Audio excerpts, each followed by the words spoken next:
Since ages, in the East, the tradition of taking an enlightened person to the house, making him visit the place where you live or where you do your business, is in the practice. Since ages, they have this practice. Why? What is the reason behind it? As we all think and understand, home is not the place where you live, it is the way how you live. Understand, home is not the place you live, it is the way how you live. The home is the expansion or the extension of your being. Home is nothing but the extension of your being. If you understand one concept, which is the base of the Vastu Shastra, the scripture which speaks about the ways and methods, the house should be constructed. There's a Shastra, a scripture which speaks on that. It says there are 5 elements in the universe, in the existence. As you all know, the earth, water, fire, air and ether, space. All the 5 elements is nothing but energy. There is Upanishad which says the whole universe has come from energy, come from the Atman. From the Atma, Akasha, from Akashat, Vayuhu, Vayur, Agnihi, Agneir, Apah, Apa, Prithvi, Prithivyor, Annam. From the Atman, energy, the Akash, ether has come. From the ether, the air has come. From the air, the fire has come. From the fire, water has come. From the water, earth. All these 5 elements are nothing but energy. As we think, they are not matter. For the first time, scientists have turned towards the Eastern spirituality after Einstein. Till Einstein, the mystics and the rishis were thought as fools, or the people whose brains have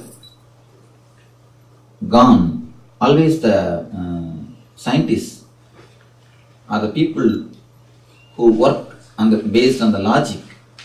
They thought the ancient masters are the mystics.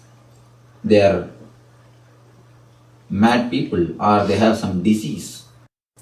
Some of the great psychological books, they classify the strong religious faith as a mental disorder. Strong religious faith or the spiritual experiences are classified as a mental disorder.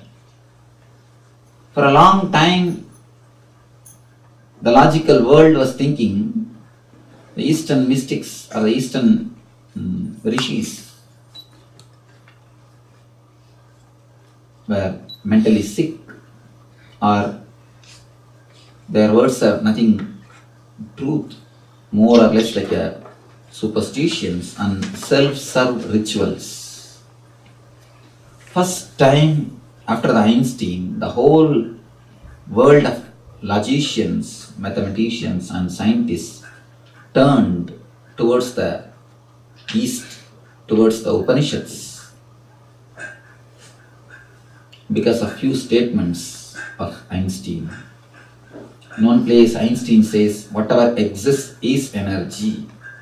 There is no gap, there is no line, there is no wall between the matter and energy. Whatever exists is energy.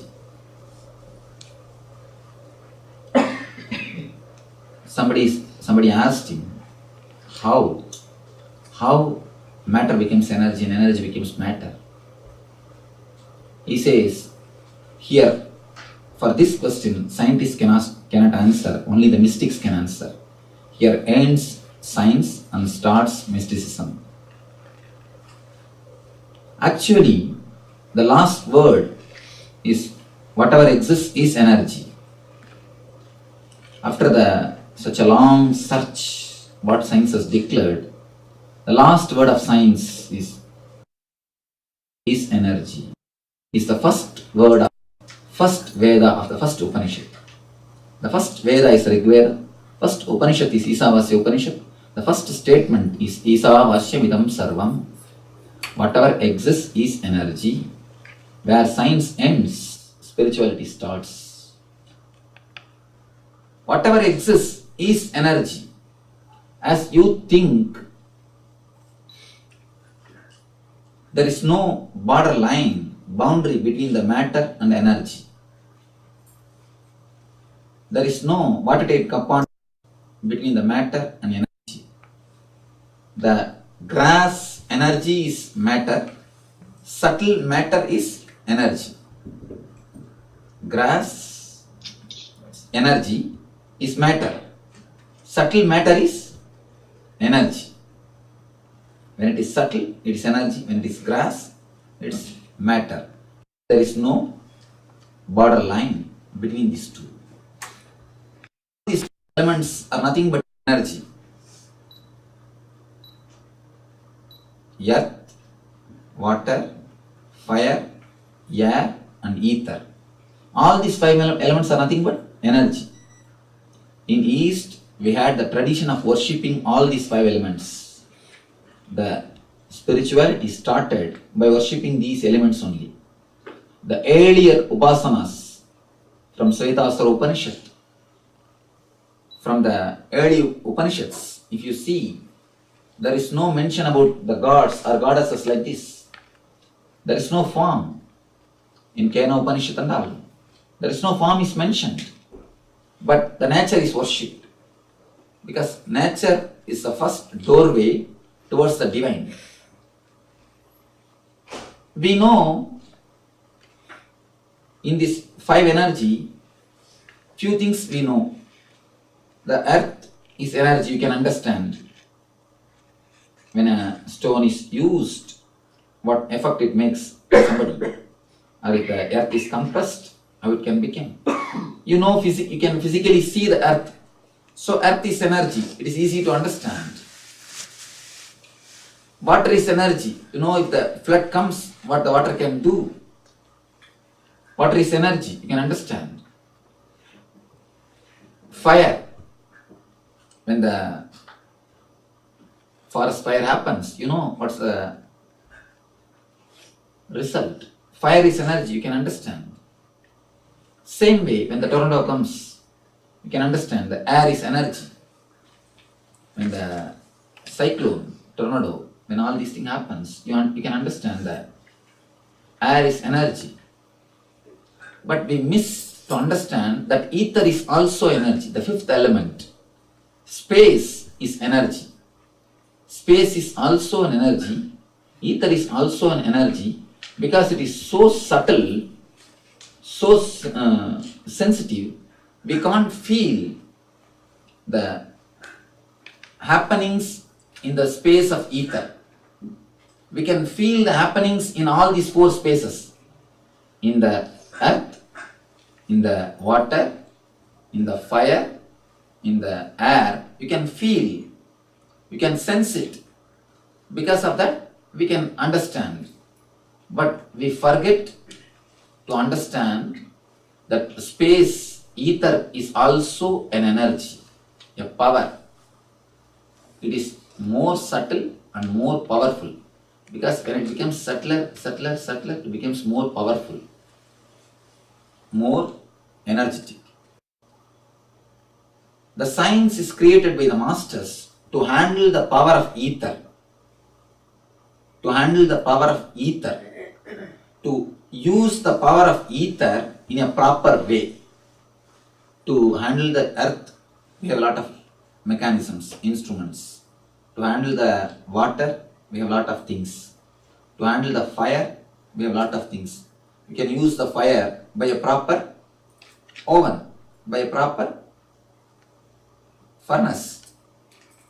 So we have designed so many things to use these four elements.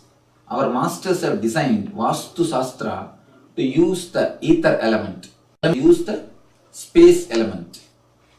The Vastu, the structure of the house is designed, the science is created to use the space.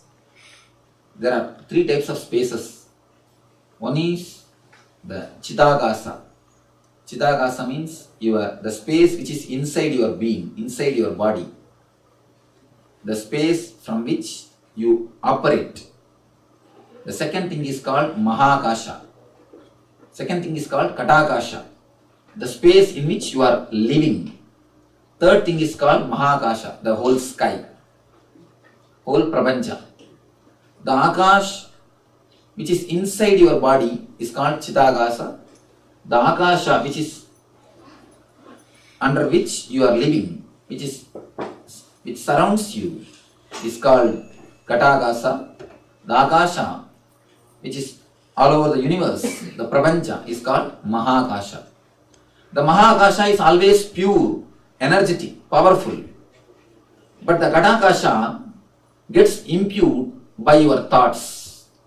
The Katakasha has got the capacity to be energized or to lose its energy by your thoughts. It acts more or less like a alive being. Never think your house is a matter. Your house is an energy. It's an expression of energy. Whenever you can understand this one example.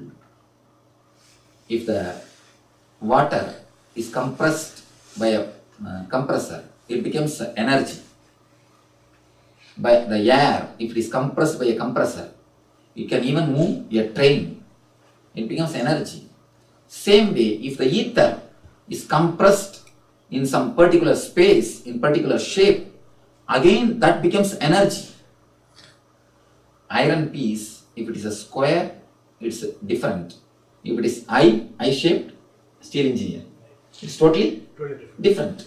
The same iron, 1 kg of iron, if it is a rectangle bar, the effect or the power is totally different. If it becomes I bar, more stronger, and totally it is different. The shape plays a major role, even in the grass materials. The iron is one of the element. It belongs to earth element. The earth, according to its shape, the effect and the energy varies. The same way, the ether, Akash, also, according to the shape in which it is locked or it is black, the energy changes. I mean, making you understand what I express? Are you able to understand? Because it's a very subtle concept. It's a very subtle concept, but if you understand, you can understand the great gift or the great research which our masters have done, or the great sacrifice which they did by doing all these researches and creating all this wisdom and giving it to us. If the earth is formed in one shape, that creates a different purpose, that creates a different effect. If it is formed in other shape, that's used for a different purpose and that gives a different result. The same way, the ether can be handled. It can be used in a different forms and in different shapes. The technique to use the ether at its best is what is called Vastu Shastra. Technique to use the ether energy to its maximum level, that formula is only called as Vastu Shastra. When the ether is put in one particular size, inside the room, inside that space, whomsoever lives, they are controlled by that ether, and that ether is in turn controlled by them.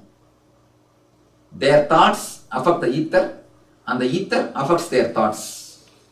For example, if you go out and sit in the open sky, by your own feeling you can understand your being feels expanded. That is why we always love to go and sit outside for relaxation. We always try to go outside and sit. You feel something, your personality is expanding. You are becoming a little more bigger, or your boundary is getting expanded. When you enter in a house where only the 8 feet is the roof level, or the 9 feet is roof level, your head is not hitting. Even then you feel like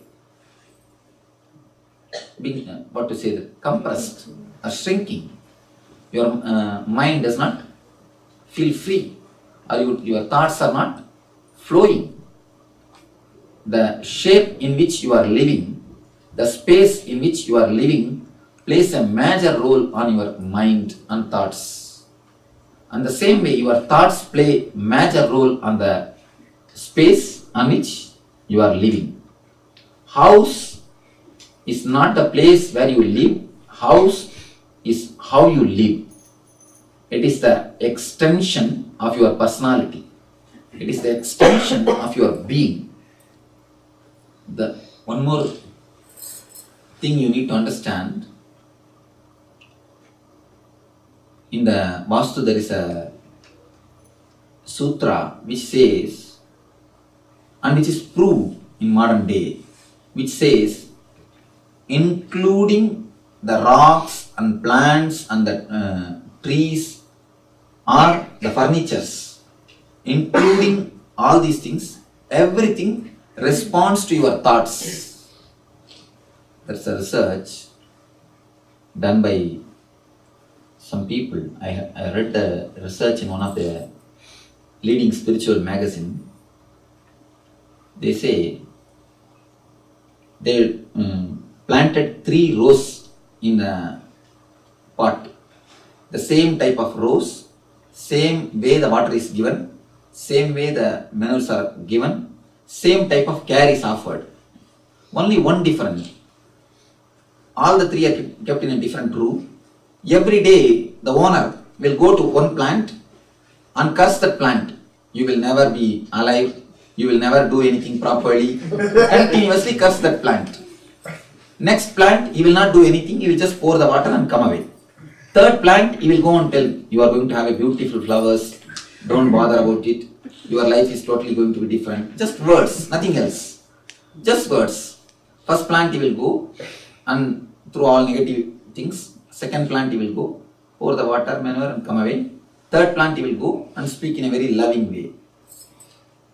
I do not know how you will believe. It is done, this research is done for 11 days, 21 times by 21 different persons. By 11 days, the same thing will be repeated. They say all the 21 times the first plant died. All the 21 times. The second plant grew normally. Third plant 2 times more it grew. It was flowering. 2 times more. 2 times more. All the 21 times. Not once or twice. All the 21 times the first plant died. You can understand how much the thoughts are reciprocated. Our thoughts are affecting the surroundings. And one more thing, like a ECG, now they feel the vibrations of the trees. They have connected some 10 trees in one garden with that machine. The graph of their vibrations are read by the machine. The woodcutter was asked to enter into the garden thinking to cut one tree. He was already given the instruction, you think that you are going to cut this tree and enter the garden. The report says only that tree graph goes havoc, not the other trees. Only that tree graph goes havoc. When he enters inside the garden with the idea to cut the tree. So the same man, if he enters without any idea of cutting the tree, the graph is going very normal, smooth. through these few things, you can understand very clearly that your thoughts are clearly reciprocated, or your thoughts are affecting the surroundings. And the Vastu Shastra says, all your thoughts are captured and stored in your house where you stay. Because never think that where you stay, the place is a dead place. It is an alive energy. Alive energy. The houses where you stay, the ether has got the capacity to hold your thought or to collect your thought. Whatever you think, those thoughts just get settled in your house, in the place where you stay. It's like cobwebs, just like cobwebs. If 15 days, if you don't clear your house will be surrounded by cobwebs. The same way, if you don't do meditation or this type of spiritual things, your house will be surrounded by the negative cobwebs, negative thoughts. You see the physical thing, cobweb you can see and clear it. But the spiritual things, the subtle things, thoughts, you do not know how to see. You will not know how to clear. Whether you believe it or not, whether you want it or not, your thoughts are stored the place where you stay. That is why so many people come and tell me, Swamiji, outside my house, I am all happy, feeling beautiful, everything is nice. The moment I step into my house, the depression catches me. The depression catches me. The feeling of sickness, the feeling of sadness, feeling of sorrow catches me. Why it is, Swamiji? It is true. Because it is Akash, the Katakasha. Katakasha means never think the house is a dead space. It is a living being. House is a living being, the live space. The Lakshmi, about when they describe the Lakshmi, they say the Griha is a Lakshmi, Griha Lakshmi. The very house is a Lakshmi. The very house is a Lakshmi. Somebody came and asked him, Swamiji, I wanted joy and the bliss in the house. What can I do? I told her, you radiate joy and bliss. You give your love always to your children, your kids, speak good words. That is the best way to open the Griha Lakshmi or the Griha Lakshmi's energy, to have the Griha Lakshmi's energy. She said, as soon as she heard the word Griha Lakshmi, she said, Swamiji, shall I do Griha Lakshmi Puja? You see, Griha Lakshmi Puja is perfectly alright. But what we do generally, when we enter the puja room, we do puja. When we come out of the puja room, we do archana to husbands. Puja to Lakshmi, archana to husband. Is it going to help? No. It's no way it's going to help. The thoughts which you radiate, the thoughts which you emit, is only going to get stored, or in a way you are energizing it. You are continuously energizing the house by your presence. It is up to you to decide whether to energize positively or negatively. Any of your thought, it is energizing your house. It is continuously energizing your house, either positively or negatively. All your thoughts are energizing. Most of the time, we have only the discontentment and dissatisfaction, fighting. Even if you don't fight with others, you fight with yourself, the guilt. All these thoughts only you release. So when we release all these thoughts, naturally the whole space in which you are living, that gets totally contaminated. If the river is flowing, it's pure and it makes others also pure. Whomsoever gets into it, it makes everybody pure. If the same river becomes a small pool, what happens? First, it gets the pass, all greens and mass. And then, whomsoever enters into it, they also get the same dirt on them. Same way, if the house if it is not flowing with energy, if it is not bubbling with joy, if it is not bubbling with ecstasy, what's happening? It is just becoming like a pool. All our negativity, all our vibrations are just stored. When a master enters into the house, what happens? Master is like a Mahakasha. Mahakasha means the open sky. You are Chidakasha. The space in which you live, it is Ghatakasha. The space in which you are living is like more or less like a pool. The master is like a Mahakasha, river. Mahakasha means the open sky. He is the universe. The enlightened person is a universe because he has nothing inside. Now please be very clear. Enlightened person has no even good thoughts inside. Don't think enlightened person has got good thoughts inside. He has neither good thoughts nor bad thoughts. He is just emptiness. He is just a emptiness. He is just open sky. Through him just the energy radiates. Nothing else. People come and ask me, Swamiji, how do you heal? Do you chant any mantra or do you make a sankalpa that we should get healed? Immediately you heal. We are getting healed. I tell them, I never do. I never make a sankalpa or I never chant any mantra. I tell you honestly, it's open confession. I don't think that let somebody get healed. I never think any disease it may be. Anybody they may be. When they come and tell me, I never think that let them get healed or anything. I just give the presence. Healing happens. When they come, I just touch and feel the energy to happen. And I just let go. I just let the energy to do what it wants. The healing happens. Master means is the man who has no thoughts, who has no mind. He is the representative of the Mahakasha. So when the Mahakasha enters into the Ghatakasha, it is simply flooded with energy. It's like a big river entering into a small pool. What will happen to the dirty pool? It will be simply washed away, cleansed and filled with a new water. That is what happened. Exactly the same thing happens in a multi-scale way, in a very big scale way, in a very big way when a master enters into the Ghatakasha. When a master enters into the space where you live, the whole thing is totally regenerated. The whole thing is recreated. They say the Vastu becomes Vastu. Vastu means your thoughts. Becomes Vastu means the place where you live. Vastu becomes Vastu.